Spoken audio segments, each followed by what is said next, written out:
Guys, welcome to HardReset.Info channel. Today I have ACER A10 and I want to show you how manage your Google passwords on this device. Start off opening Google Chrome application.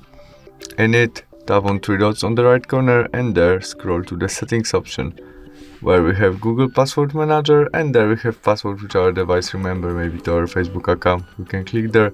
Now just enter our look screen and there we can manage our Google passwords. We have from which site we have it, and there we can tap to write something when we choose edit and edit it in our passwords and name. We can also copy our username and passwords, or we can delete our password by delete and confirm by delete again. And that's all. Thanks for watching. Bye.